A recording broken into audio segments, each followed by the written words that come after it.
And welcome back to the channel. Here everybody, Lucas from Mars, as we continue with this MLB The Show 22 Custom League, and we got 3 games here in this episode for you. And the first one here is in Kings Court and San Francisco. The Nashville Stars taking on the San Francisco Spiders here, as Chris Flexen on the mound for the Spiders, and in one start this season so far, a really good start for him.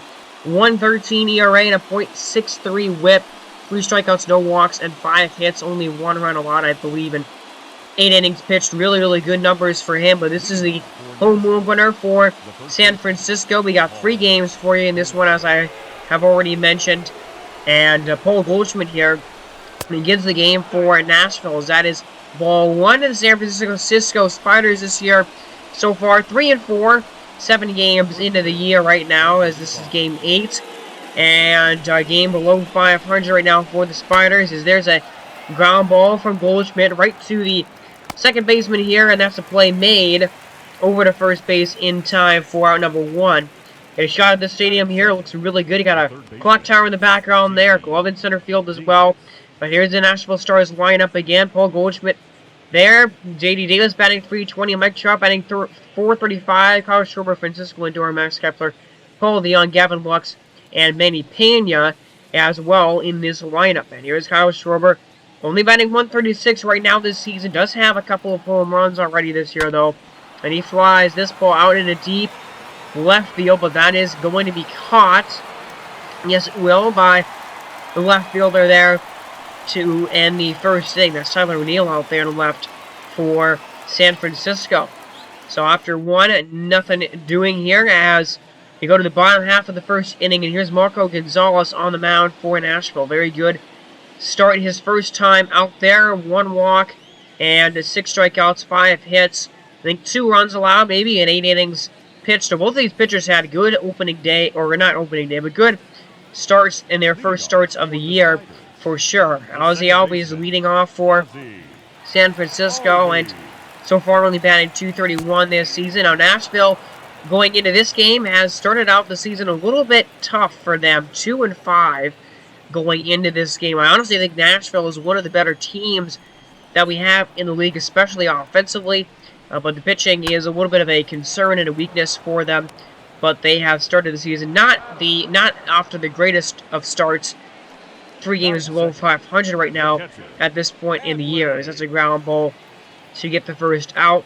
Now Trey Mancini is up, and he will ground it over to third base. A barehanded play made by the third baseman there, J.D. Davis. Good job there, and a good stop.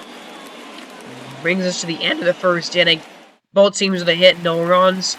We go now to the bottom of the third inning here, and Jeremy Pena comes to the plate. Now he made his debut in the majors a couple of episodes ago, or a few episodes ago at this point, here in this season, batting .335 so far, and he's going to send it to ground ball over to Goldschmidt, and that is going to be a play made there at first base. These pitchers so far here through, 2 and out here in the bottom, 3 and out in the bottom of the third inning, has not really given up a whole lot of base runners. There is a swing and a miss right there, and a strikeout on the batter, Ozzie Albies. Man, that was a really good pitch right there, as you get the pitch sequence here from Marco Gonzalez, and then circle change right down the middle, so not a great location, but he gets the strikeout there. That's the first one of the game for either pitcher here, as there's a pop-up over to Goldschmidt at first base, and that'll end the the bottom of the third inning. So 2 hits for San Francisco, 1 for Nashville here. We go to the bottom of the 4th inning, and Tyler O'Neill leads things off here for San Francisco in the bottom of the 4th. As there's a swing and a miss, and a sinker there down at the knees. Really good pitch by Gonzalez. And that's Marco Gonzalez's second strikeout of the game, and just no chance for Tyler O'Neill there on that play and on that pitch. As here is now Trey Mancini at the plate. Over 1 in the game so far. Here comes the first pitch to Mancini. It's a swing and a drive into left field. That ball is crushed, and it is gone. Home run for Trey Mancini. 372 on the distance, and a no-doubter to get the scoring started here in the 4th inning. It is 1-0 San Francisco here in this one now. And look at this swing by Mancini. Knew it right away. Set that bat down, and 372 there on the distance. 1-0 Spiders. There's a swing and a miss on the next batter there, and a circle change. Really good pitch by Marco Gonzalez to come back from the home run, as that is a pitch that misses inside for ball 3. The count is 3-1 here to Armando Sosa, and there is a sinker inside for ball 4. So the inning will continue here with a walk of Sosa, and now Fernando Cisneros coming to the plate. The rookie batting .233 so far with a home run and 4 RBIs. Here comes a 2-0 pitch to him. Here's a swing and a drive into the gap. And that ball is down and off the wall. Sosa's going to round third. He's coming home, and there's not going to be a throw to the plate, as Fernando Cisneros with an RBI double, and it's 2-0 Spiders. And the rookie there with a brilliant swing. He gets his 5th RBI of the season. And a huge 4th inning here for San Francisco, as that's a line drive into right field. Up with it is the outfielder. And a close play at the plate, and Cisneros cut down. Great throw by Max Kepler out there in right field. And that'll end the 4th inning. 2 runs for San Francisco, 1 other one cut down at home plate. And the Stars only 1 hit through 4 innings. Their offense has not done anything so far today. And they look to get something started here in this top of the 5th inning with Francisco Lindor coming to the plate. Chris Flexen doesn't have any strikeouts so far today, but he has not given up anything, really only 1 hit allowed. As here's an 0-2 to Lindor. There's a swing and a miss. And a circle change. Spoke a little too soon, as that's the first strikeout of the game for Chris Flexen here to get the first out of the 5th. And man, I mean, nothing is going to happen on that pitch right there by Lindor. Way outside and low. No chance for him on that swing. And there's Max Kepler. And Max Kepler now will send a ball down, and that's going to go all the way to the wall. And there's the extra bases here, as sliding into second base with a double is Max Kepler. That was a drive and a double there, probably because of the shift and where those where the outfielders were. As Paul DeYoung is at the plate now and drives into the outfield here, and it's caught right in front of the wall. DeYoung will tag and go to third base now, so he's 90 feet away. As Cisneros runs that play down. And with 2 outs in the 5th inning, here is Gavin Lux in a monster scenario, in a monster situation here for Nashville, trying to get something on the board. It's a grounder to second base, however, and there is not going to be anything that comes out of the double by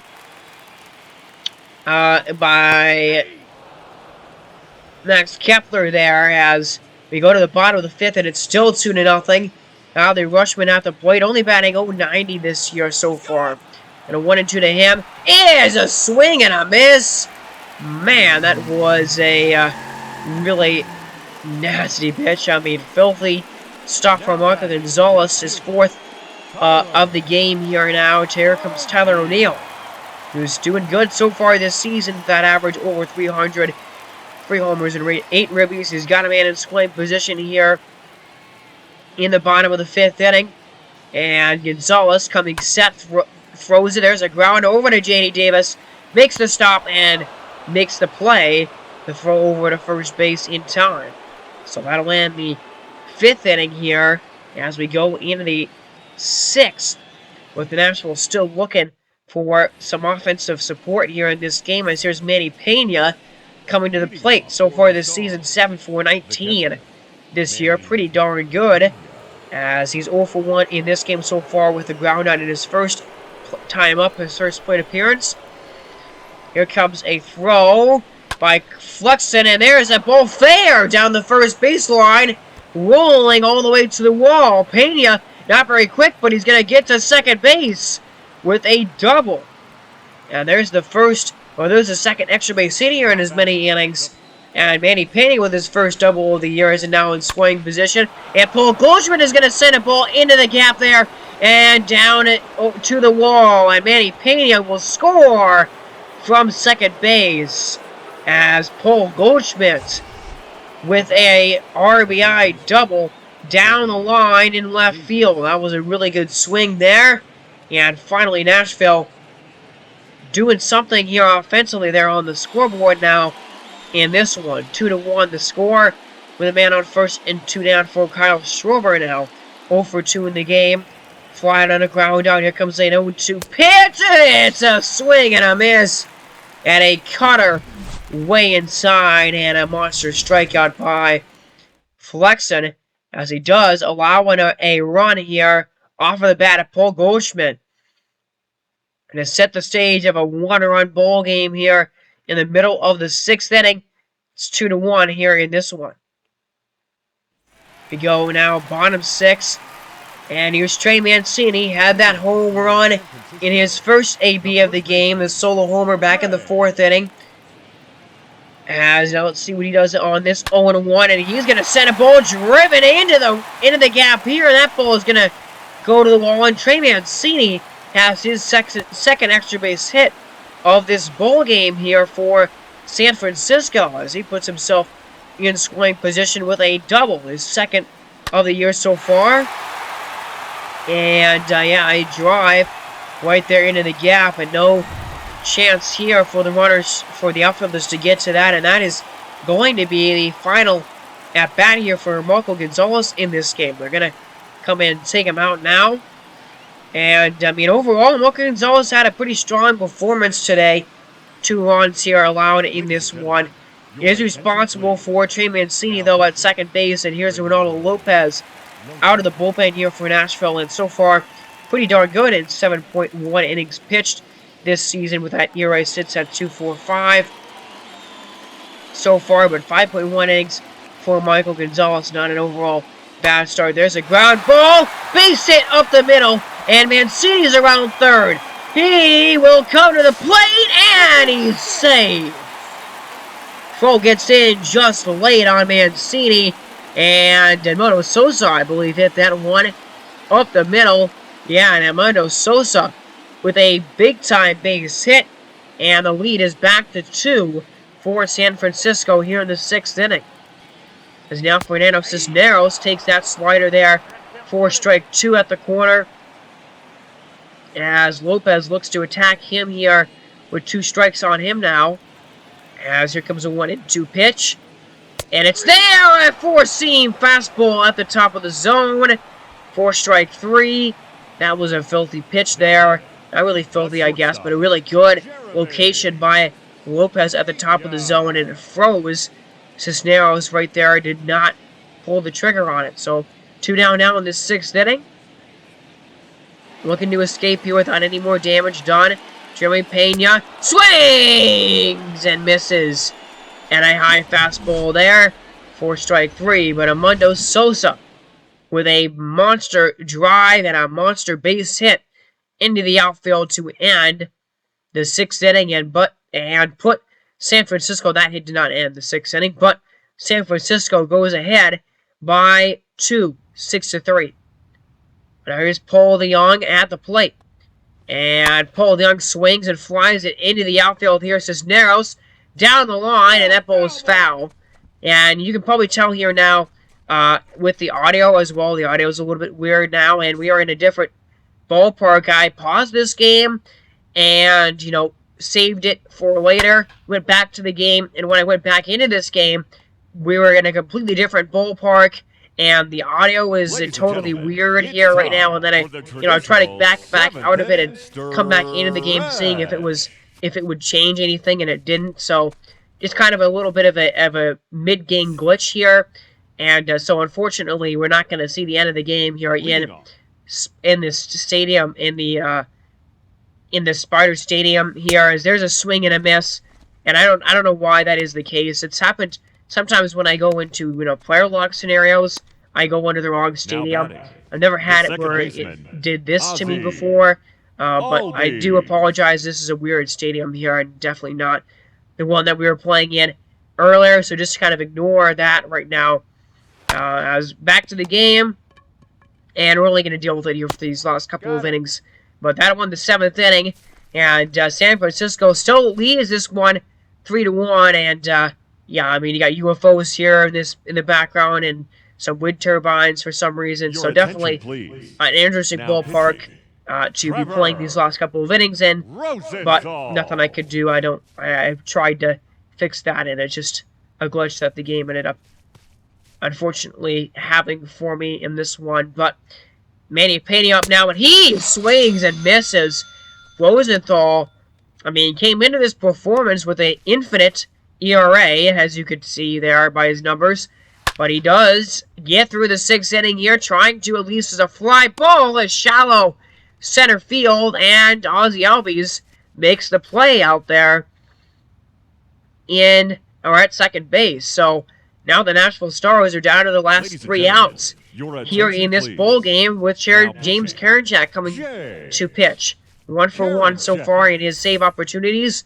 And San Francisco here, 3 outs from improving to 5-3 on the year. Mike Trout comes up here. He hasn't done anything in this game so far, 0 for 3 tonight, but we know how dangerous of a hitter he is. And he lines it over to Patrick Wisdom. Bounced it to him, and that is going to be the first out here of the 9th inning. 0 for 4 tonight for Mike Trout, and now Kyle Schwarber to the plate. 0 for 3 in the game so far. 1 down here in the 9th inning. Here comes a 2-2 to him. It's a fly ball, and there's Ozzie Albies right there because of the shift in perfect position to make that catch. Now 2 down, 1 man out for Max Kepler. 1 for 3 with a double in this game. Last chance here as the Nashville Stars down to the last strike, and that is ball 4 to Max Kepler. So he gets on base, and do not look out now as Nashville has base runners on for Paul DeYoung. 0 for 3 in this game with that 160 average. The bottom of the order on this team not doing that great so far to start this season. There's a foul ball back behind us, and now 2-2 is the count. Down to their final out again. Here comes a 2-2 pitch. And it's on the corner. High and inside knuckle curve that gets in the zone for strike 3 called. James Karinchak ends this one. Seals the deal for his 2nd save of the year. And the 5th win overall for the Spiders as they win this one tonight 1-3. And man, the offense for the Stars in this one just were not present at all, as they only get 4 hits, 1 run allowed. I mean, the offense for the Spiders wasn't necessarily incredible either, but big home run by Trey Mancini in this bowl game. Armando Sosa had an RBI for Cisneros as well, and a 5-3 start this season for the Spiders. Now on the other side, Nashville now is 2-6 on the year. So Marco Gonzalez gets handed the loss. 5 innings, 7 hits, 4 strikeouts, 1 walk, and 3 earned runs. The win goes to Chris Fluxon with 7 innings, 4 hits, 2 walks, and 1 earned run. Really, really good performance by him in that one. He gets credit for the win. As we move on to our 2nd game of the day, here the home opener for the Los Angeles Dragons, going into this one 3-3 on the year. Meanwhile, the Seattle Raptors going in 4-2 on this young season. Mike Soroka on the mound for the Dragons here in this one in their home opener. And Soroka didn't have a great opening day, or not, I don't know why I keep saying opening day. Soroka did not have a good opening season start for him, only going 3.1 innings and 13.5 ERA with a 2.70 whip. I mean, not a good way to open up his year, but here's Brian De La Cruz at the plate for Seattle. Starting the year off pretty well, batting .300 with 2 RBIs. And here comes the first pitch here. De La Cruz is there on a single for strike 1. Now, the Dragons, this game 3-3, and I kind of think that's what they're going to be this season. Pretty much a .500 baseball club.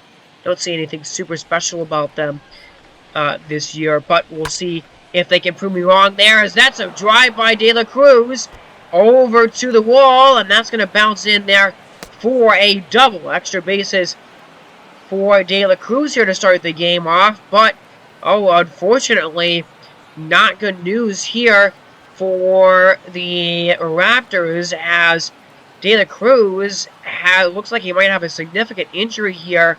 The wrist of De La Cruz here being examined by the trainers, and gonna have to be removed from this game. Might be a lengthy DL stay. That's not a good. That's not what you want to see there.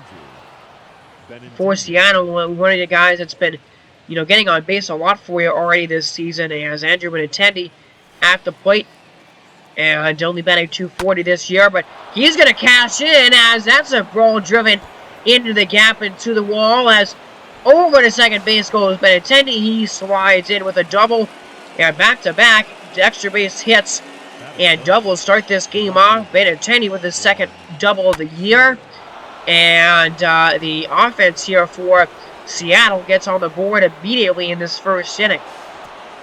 And that's one of the things about this Seattle team. They're 4-2 this year, as there's a swing and a drive by Juan Soto. We saw that average by him, 440 right now this year to start the season. He's been incredible this year.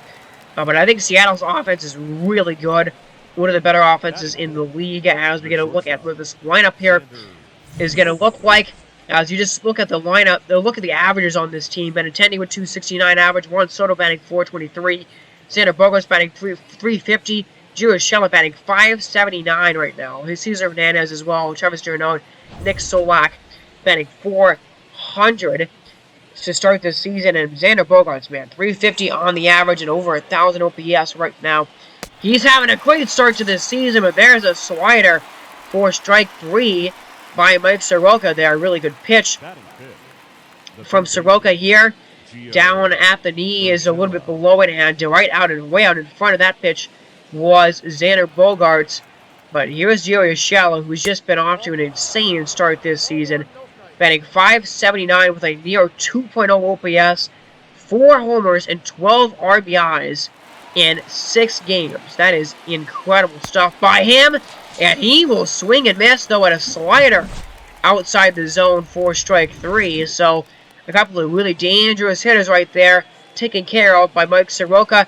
But the Raptors do get a run in the top of the first inning, as Marcus Stroman on the mound for the Raptors. And in one start this year, 6 innings and a 6 ERA. I think he gave up like 3 runs in 6 innings so far this year. 1.33 whip, 1 walk and 6 strikeouts. And so the pitching for the Raptors is, overall decent. It's not amazing for them, but I think the offense is certainly going to carry them this year, as Lane Thomas is substituted in for Brian De La Cruz in center field. But I do think that Seattle is the best team in this division here. I think this is the NL East, if I'm remembering correctly. Corey Seager has been definitely the best hitter for the Dragons to start this season off, as he swings and misses at a sinker pretty much right down the middle. But, I think Seattle's the best team in this division pretty easily. I think they're especially the best offense in this division here. And I think they're overall a pretty decent team, one of the better ones that we have in the league. I don't like these uniforms, I'm going to be honest. I just kind of think, I think the logo here in the middle of the Raptors jersey here is just too small. Can't really see it, so I will be changing these uniforms a little bit going into next year. But there's a slider at the corner of the zone, and man, did not like that call, as Hernandez did not think that one clipped the zone, but it did. He was wanting to go to first base and go to first base there on the walk, but it's not to be there. That's a strikeout. Now Travis d'Arnaud batting .214 this year, kind of struggling, but he swings and drives it into the outfield here. Going back is Brantley, and he leaps. That ball is over his glove, and a home run for Travis d'Arnaud. Or d'Arnaud, as That's his first of the year, and the 7-hitter here for the Raptors makes it 2-0. Good swing here by D'Arnaud, and man, just over the glove of Michael Brantley left there, as trying to get to a 369 there on the distance, and a home run for Seattle. It's now 2-0 for Nick Solak. Been one of the better hitters on this lineup here so far this season, batting .400 right now. Only 1 RBI on the year and 800 OPS overall, but still a good start to the season for him. As now Soroka here delivering a 1-0 pitch now to Solak, and Solak now drives it, and that's a liner. Brantley on his horse, and that ball is gone! Oh my! Solak now with a homer. And D'Arnaud and Solak go back-to-back here in the second inning. It's 3-0 Raptors in the second. First of the year for Nick Solak here this season. And, man, home runs here coming in. Runs coming in quickly. 365 there on the distance. A little bit shorter, actually, than the home run by D'Arnaud here. We go over to the top of the order again. Lane Thomas. Lane Thomas is now going to swing and drive one into center field. Backing up on it is the center fielder. And it's another home run! Oh my, Lane Thomas, substituted into the game off of the injury by Brian De La Cruz, has just lost the third homer of the inning for Seattle. And it's a 4-0 game in the first inning, on the second inning of this one. Man, oh man. And how about Lane Thomas? Not sure if that was his first at-bat of the year, but that was that was not a cheapie there. 424 on the distance. 3 homers in the inning by Seattle. And, man, Mike Soroka, not the type of start we want to see from him if you're the Dragons here, as he has just been really bad out of the gate. A lot of extra base hits. And this offense by Seattle, man, I'm telling you, it is a dangerous, dangerous offense here. This team is a really, really good hitting team. 5 hits and now 4 runs in 2 innings for this offense. Incredible stuff. As coming up now is Juan Soto. 0 for 1 in this game. Grounded out his first time up in front of the plate. But batting .423 this year with 2 homers and 5 ribbies. As nobody out here in the third inning. Went into the Soto. As a swing and a ball absolutely hammered. Juan Soto tosses the bat away. And that ball is gone. No doubt home run for Juan Soto. I mean, he is the star of this team. And his third home run of the year. It's 5-0 Seattle in the third inning. My, oh my. Yeah, look at this swing. I can't remember where this team was in the draft. I believe they were the second or third pick in this draft, I'm going to assume. But, man, they took Soto with their first pick, and this guy is so good. 438 on the distance, and Juan Soto just going to be terrorizing opposing hitters all of his career and all this franchise. Oh, man, he has been batting almost 500 this year, but the offense doesn't stop there. That's going to be extra bases. And a double into the gap here for Seattle as Cesar Hernandez gets a double, his first of the season. And, man, another extra base hit. There's, I think, 6 of them now in this game by this offense. And that is going to do it here. The GM here, as the manager, not the GM, the manager has seen enough from Mike Soroka, who really struggled in this game. 5 runs on, I believe, 7 hits, 6 or 7 hits. I know he had 6 at least extra base hits that he allowed in this game. 4 home runs, is responsible for Hernandez at first base, but Craig Stammen already coming out of the bullpen here in just the 3rd inning in this game. As he's pitched 4 scoreless innings in this season so far, but he does get a strikeout there to end the inning, with this game slipping away from the Dragons really quickly already here, as Juan Soto, just an absolute bomb to center field, and the Raptors putting on a hitting clinic here so far in this one today.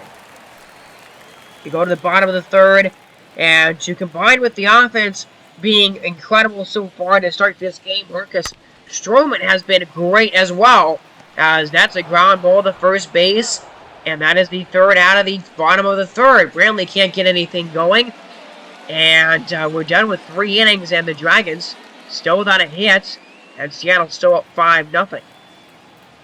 Yandy Diaz begins the fourth with a walk, and so that's ball 4. Now for Lane Thomas, who had that home run, 1 for 6. So he does actually have, he did have a few at-bats previously before that home run, as he swings at a 2-1, and now Lane Thomas is going to send another ball here. That one's down into the gap and to the wall. Let's see if they try and score the man from first base. They will, and that's going to be safe. Man, Yandy Diaz, I believe, on base there, scores all the way from first, and Lane Thomas has made his presence felt in this game so far, as that ball is now off the wall. The outfielder here and right couldn't get it, so now Lane Thomas, he's going to come around third. He's going to score, and it's 7-0 Seattle. Another extra base hit, a triple this time for Andrew Benintendi. And this offense is not going to slow down. Oh my goodness. How about that swing, as just over the head, a little bit of a batter out taken there by the left fielder, Juan Soto, and that's a ball bouncing off of the pitcher Craig Stam, and that is going to get it out finally. But oh man, that's another run though for Seattle.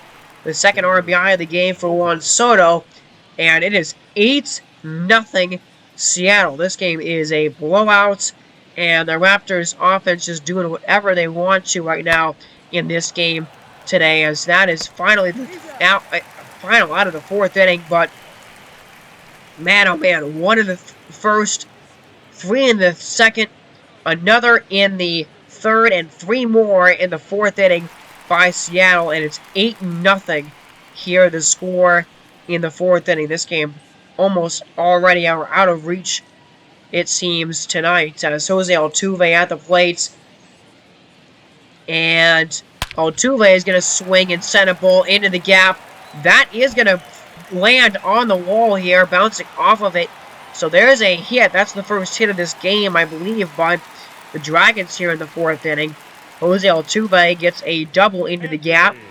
And so now 2 outs, a man on second base. Anthony Santander is not going to be able to cash in on that double, however. That's a fly out to center field to end the fourth inning, as it's still 8-0 here in Seattle. The offense just, what a game here by this Seattle offense. Incredible. And Marcus Stroman, I mean, you talk about having yourself a really awesome cushion.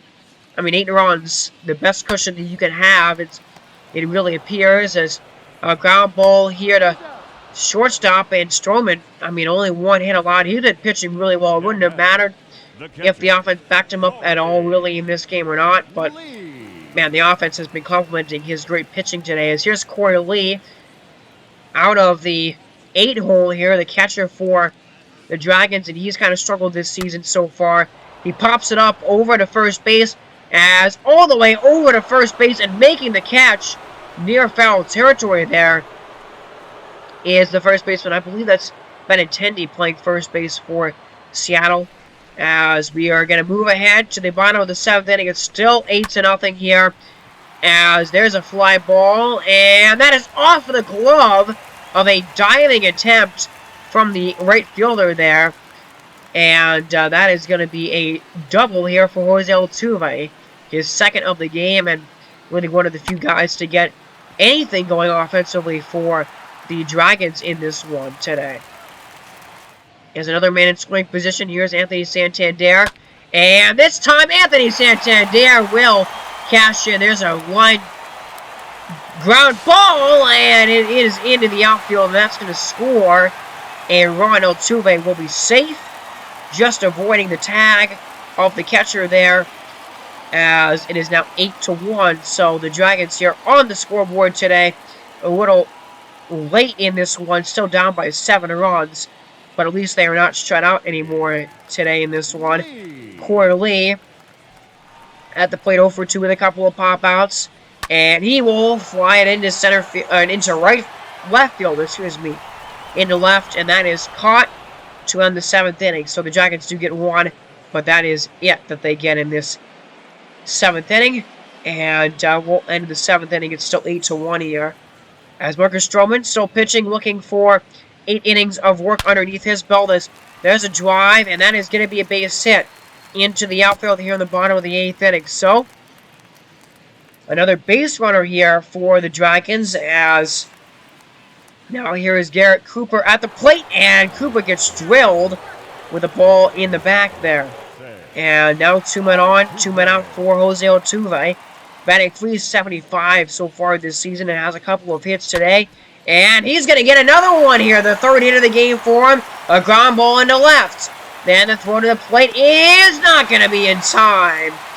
Just ahead of the tag there is the runner, and it is now 8-2. And man, the entire offense has been Jose Altuve basically in this one for the Dragons. So they get 1 more, but at this point in this game, it seems very unlikely and far-fetched that they will manage a comeback. They're down 8-2 here at the end of 8 innings. So we go straight ahead to the 9th. And here's Hector Neris. 5 innings in this game and a 1.8 ERA. 5 strikeouts to 1 walk. And we're looking to close this game out here for Seattle. There's a swing and a miss and a strikeout. We really haven't seen a lot of those in this game as a whole, but only 1 strikeout by Marcus Stroman, I think, in this one total. But there's another strikeout, a 4-seam fastball there. And that is going to do this. That is going to end this game here today as, man, a completely dominant effort from the Seattle Dragons. They only scored in the first 4 innings in this game, but it was clearly enough. 1 in the 1st and 3rd innings, and 3 in the 2nd and 4th innings. And, I mean, an offensive explosion in the beginning of this game. And an 8-run cushion is very hard to blow that kind of a lead.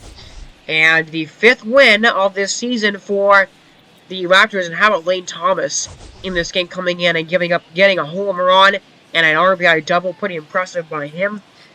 As the Dragons, 3-4 on the year, 5-2 for the Raptors. And the Raptors are definitely a team to look for in this franchise. They have a potential to be a really good team this season. I think they will have a chance to make a lot of noise. As the final look at the box score here today at 8-2 final. Lane Thomas 3 for 4 in this game with a home run, a double. Came in after the injury to Brian De La Cruz.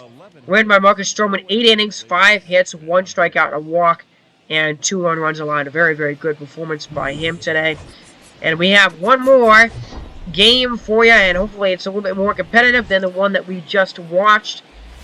As one more game, the home opener for the Columbus Cardinals here in open air field in Columbus, Ohio, and against the Tampa Bay Vipers. Now Justin Verlander pitching for the Cardinals in this one. Not sure why they're not showing his stats.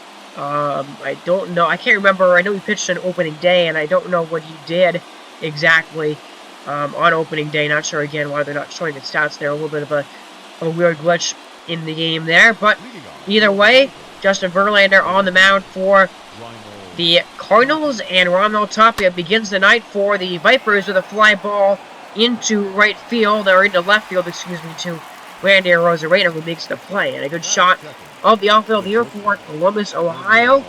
And a look at this lineup for Tampa Bay. The Vipers this season, there's a look at their lineup. On their crews, DJ LeMahieu, Brian Buxton, J.G. Lamuto, Spencer Torkelson, Kevin Floyd, Dominic Canzone, and Garrett Hampson. Don't really think the Tampa Bay Vipers are going to be very good this year. That's not a great lineup there, and not a lot of good averages either on this team right now.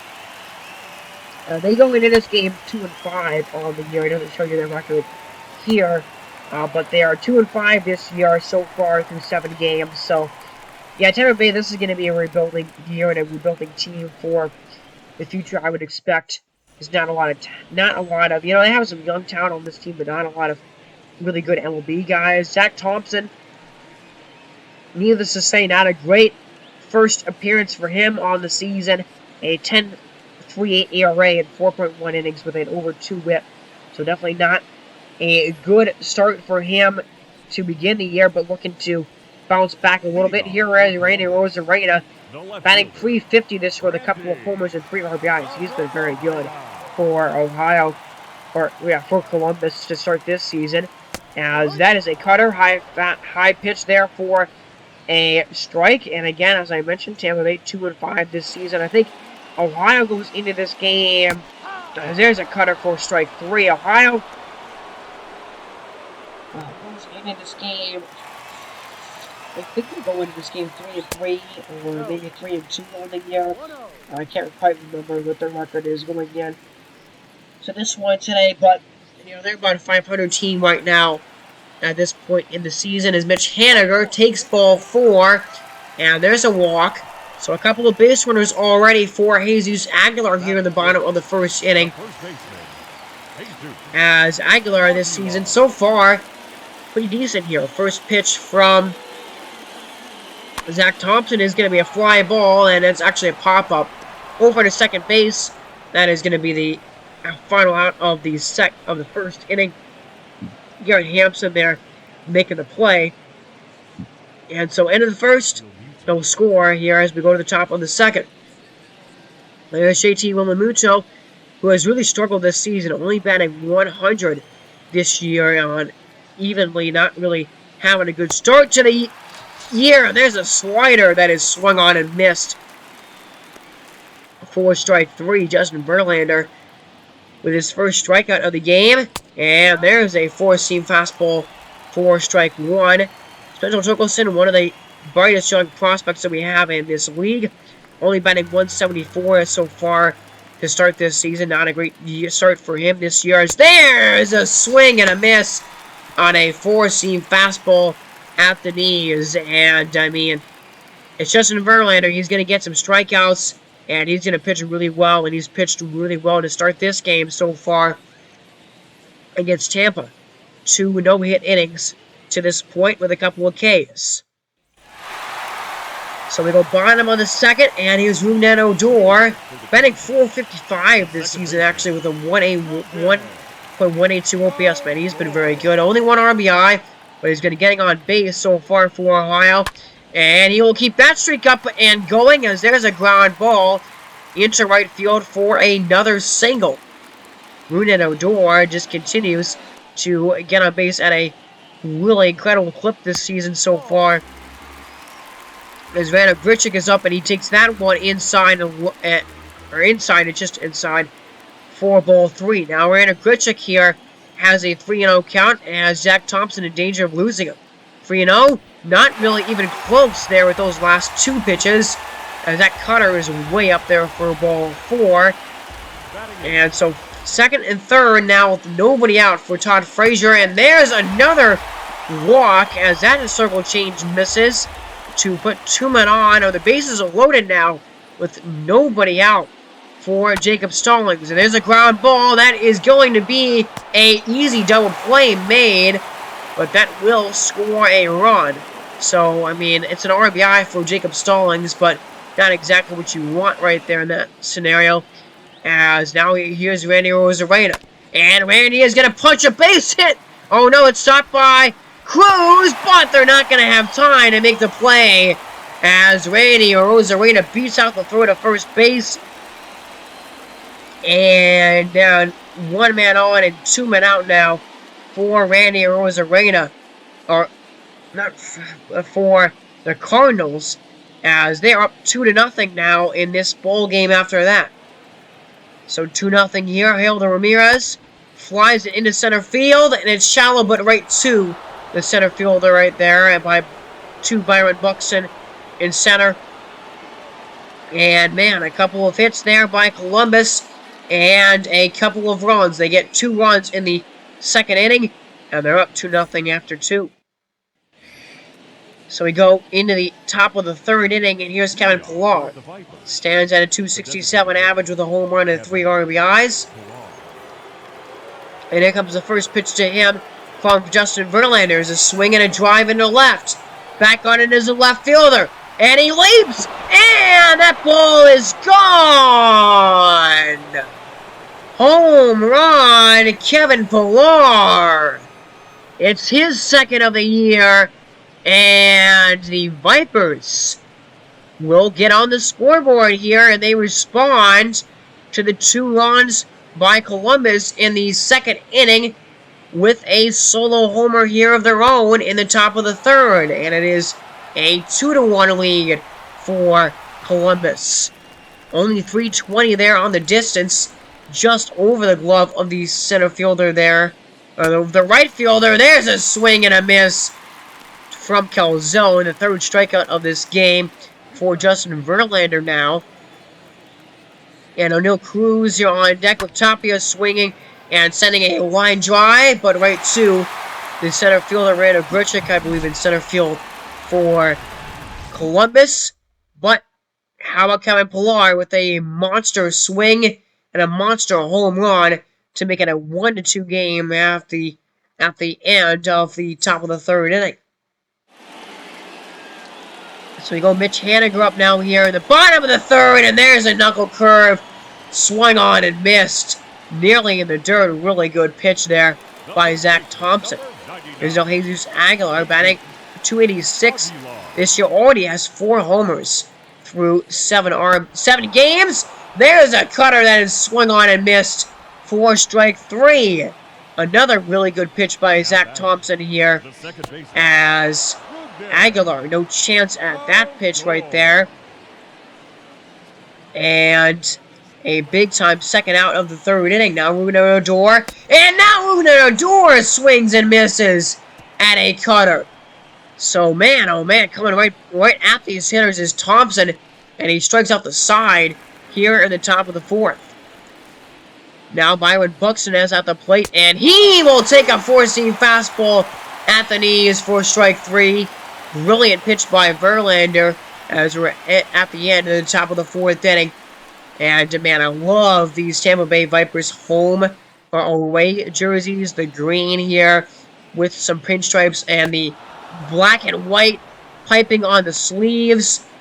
Man, the black shoulders, I mean, just does a really good uniform. One of my favorite jerseys that I have made is these away uniforms for the Vipers. Just so clean. As there's a big-time strikeout from Zach Thompson again. And Jacob Stallings now swings and misses. Both of these pitchers getting some Ks, and for the most part have settled into their grooves in this game so far. Stallings way out in front of that pitch right there. And so end of the fourth, and it remains a 2-1 lead for Ohio, or for Columbus. Now here's Spencer Torkelson, and there's a foul ball back to the screen. A lot of foul territory in this ballpark, as now the count moves to 1-2. And here it comes, as there's a curveball at the bottom of the zone for strike 3, and Verlander with his 5th of the game. Perfect pitch right there to Spencer Torkelson. I mean, right on the black for a strike. And Justin Verlander, besides that 1 home run to Kevin Pillar, has been brilliant in this game so far. Dominic Canzone up, and Canzone will fly into the outfield. I believe that's Frazier out there in left field or right field for Columbus here as he makes that play to end the inning here, end of the top of the 5th.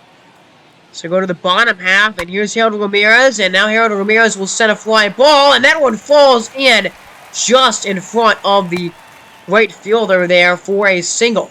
Now it's Trey Turner, and Turner fouls that one back to the screen. Trey Turner is 2 for 2 in this game, and is batting .318 right now on the season. One of the better hitters in the entire league here, and he has had a great start to this season. As Zach Thompson here in the 5th inning leans in on the 0-1, and there's a line drive and a base hit into left. So another hit for Trey Turner. He's now 3 for 3 on the night, and that was a good pitch by Zach Thompson too. I mean, a knuckle curve right there on the inside corner. Really good swing and a good hit by Trey right there. And there's ball 4 And another walk here by Zach Thompson. He's loaded at the bases twice now in this game, and that actually will be the end of the night for him here in the 5th inning. So 4.1 innings on his belt here. Chero runs, he is responsible for every base runner that's on right now. The base is juiced here. At least 2 or 3 walks in this run. So, I mean, not an awful game by him, but it could really turn on him here if Ryan Harper cannot close this inning out for the Vipers. 6.2 innings already this season, and a 6-1 strikeout to walk ratio here this season so far. And here is Jesus Aguilar, who was over 2 in this game, but has a golden opportunity to extend the lead for Columbus. And there's a fly ball, shallow right field, and a catch is made. Here comes a tag from third base. The throw to the plate is offline, and that run will score to make it 3-1 Columbus. Ryan Harper gives up the sac fly, and that's exactly what you needed Jesus Aguilar to do right there for you, is get a fly ball into the outfield. So now it's a 2-run lead, and there's a line drive right to the second baseman, Garrett Hampson, who makes the play to end the top of the 5th inning. So halfway home, the Columbus Cardinals get one more run here off of a sac fly, and it is 3-1 now as we go to the 6th. Here's Garrett Hampson up, and he takes that pitch inside for ball 3. Ramo Tapia is on deck. Verlander still pitching here. Got a really good start going right now, but has a 3-0 count here to Garrett Hampson in danger of a walk. And that fastball just misses high in the zone, and a base runner on. Here now in the 6th. Here's Ramo Tapia to the plate. 1 for 2 in this game, or 0 for 2 in this game so far. Went into the him is a fly ball down the line and right, and it's just foul. 5.4 feet outside of the pole. That was almost a game-tying homer. And the next pitch is a slider swung on and missed for a monster strikeout. 6 in the game now for Verlander, and man, that was filthy, way out in front of it for strike 3. And I mean, I realize this now, that doesn't, I don't know, Justin Verlander's face scan in this game is a little bit off to me. Doesn't really look like Justin Verlander to me, a little bit more chubby face than Verlander is in real life, but that is neither here nor there, as DJ LeMahieu up now, and DJ LeMahieu swings and crushes one deep in the air to left, and it is gone! DJ LeMahieu with a monster drive, and he has tied up the game at 3 here in the 6th inning. Man, oh man, what a swing by DJ LeMahieu. Monster homer, 389 on the distance, and we are tied up here in the 6th inning. Now Byron Buxton ahead up here, 0 for 2 tonight, and he is now 0 for 3 after that filthy pitch and a strikeout from him. I mean, 7 strikeouts now for Verlander, but man, 3 hits allowed and 3 runs and a monster homer from DJ LeMahieu to knock the score at 3 apiece here in this one. Ryan Harper now gets a swing and a miss from Brandon Grichuk there on a slider. Nasty pitch right there, down below the knees, nearly in the dirt. And there's a ground ball up the middle. Really good stop here, and a nice play by Garrett Hampson at second base. Good play there, and that'll end the 6th. Now we go to the 7th. 1 down for Spencer Torkelson to the plate, 0 for 2 in the game. 3-2 from Verlander, swing and a miss on a fastball there for his 8th strikeout of the game. And man, Verlander, besides the 2 home runs that he's allowed in this game, has been really, really good, almost perfect tonight so far. And one at a bat here, worked himself from behind, 3-1. Finished the deal with a couple of fastballs there. And up now is Kevin Pillar, swing and a miss. And man, really good stuff from Justin Verlander, who will finish the day with 8 strikeouts, 7 innings, 3 hits, 3 runs allowed. I believe 1 walk, 1 or 2 walks in this game. Overall, really good start by Justin Verlander tonight, but probably will not get credit for the win unless a 2-run rally here is mustered by Columbus. Trey Turner up again. 3 for 3 in this game, and make it 4 for 4.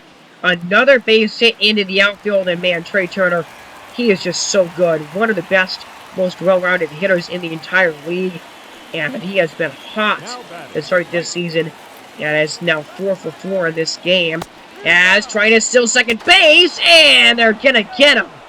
Trying to go to second base, really good play by JT Realmuto, one of the hardest catchers to run on in the league, and even though the offense has not been there for JT this season, still very hard to steal base off of that guy.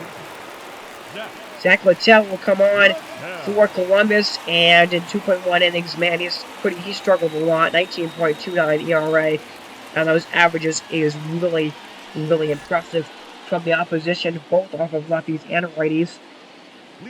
Here's Dominic Canzone. 0 for 2 in the game. And there's a swing and a miss and a slider inside. Really good pitch there by Zach Littell. And we got a really good game here right now. 3-3. And there's another strikeout and a slider. Man, that was a filthy pitch right there. No chance for Raimel Tapia to catch up with that. And, I mean, all he needed was three fastballs right there at 93 and 94 to get Raimel Tapia. Now DJ LeMahieu up again. And he is going to swing and miss and strike out. And a monster strikeout to the side by Zach Littell here in the 8th inning. Man, oh man. And that'll still keep the score even at 3-3 here in this one. Middle of the 8th. And Tampa Bay and Columbus tied up at 3. So what a game we have here for you, and a good one for a finale in this episode, as Josh Boers, I don't think you pronounced the S here in this last name, is up and now from the bullpen for the Vipers, and in 1 inning this year, pretty much perfect in that 1 inning for him. As here's Ruben Odor, 6 for 14 on the season, still batting .429 this year, as he's going to pop it up over to the right side, and Canzone in foul territory makes the play and ends the bottom of the 8th. So we are going to the 9th with this game tied at 3-3. Now here's Mauro Petit coming out of the bullpen, and in 4.1 innings has been very decent for Columbus. A huge shutout inning here they are asking from him, and there's a line drive to Mitch Haniger, actually. Mitch Haniger is his team's right fielder. It's a good thing to keep in mind for the future, as now 2 down in the inning, and here's Spencer Torkelson, the bottom of the order. Can't come up with anything here for Tampa Bay. Over 3 is Torkelson tonight in this game. As here comes the 0-1, and it's there. A ground ball over to Aguilar. Takes care of it to end the bottom of the 9th inning, or in the top of the 9th inning, excuse me. And Columbus here with a chance to walk this baby off. We have seen only really a few walk-offs this season. I think we had a walk-off of the Marlins franchise last time, but a big chance for a walk-off here in this game. I'm trying to remember what the last walk-off game that we saw was, actually. Now, we saw one on opening day. We saw one fairly recently, I already know that.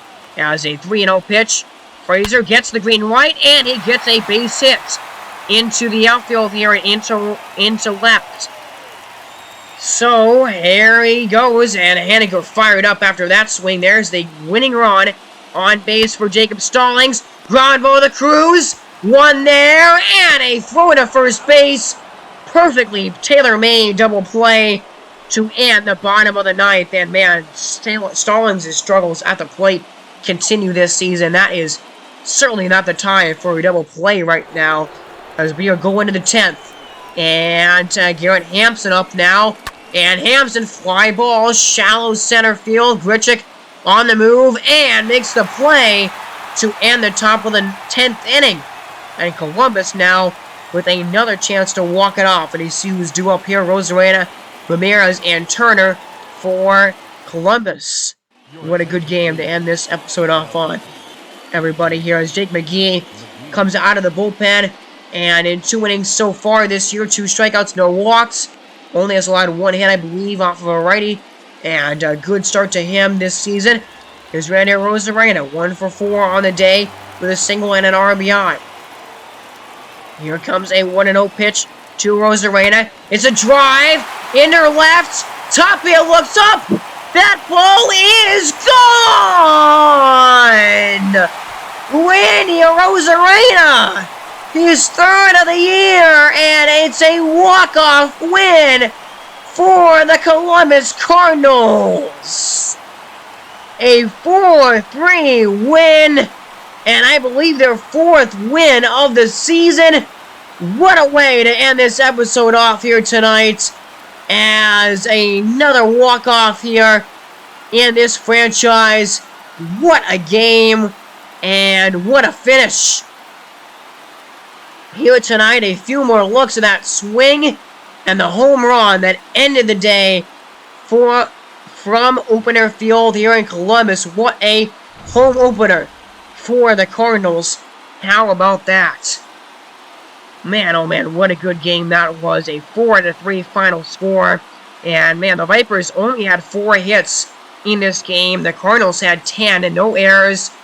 And the win goes to Yasmir Petit. Jake McGee handed the loss. And immediately in the bottom of the 10th, Arozarena does not mess around. He ends the game right then and there. And that will do it here for this episode. And I know it's a little bit of a longer one. We had a few games for you to go through, but that'll be the end of this episode here. Next time on this channel, we'll be back with the Marlins Marlins Rebuild. We'll be at the All-Star break, at the All-Star game, and the Home Run Derby. And we'll be back up at the major leagues, and we'll continue with this franchise here. And the next couple of episodes, we have a couple episodes in a row of this franchise here, as you get a look at, again, that swing by Arozarena. That's going to do it for me here. You've been listening to Lucas from Mars. Thank you guys for watching this one. Remember to subscribe to the channel for more, to be notified of when these videos come out. And thank you guys for watching one more time. And I will see everybody in the next episode. Have a great day and have a great rest of your week, everyone. Remember to subscribe once more. And God bless.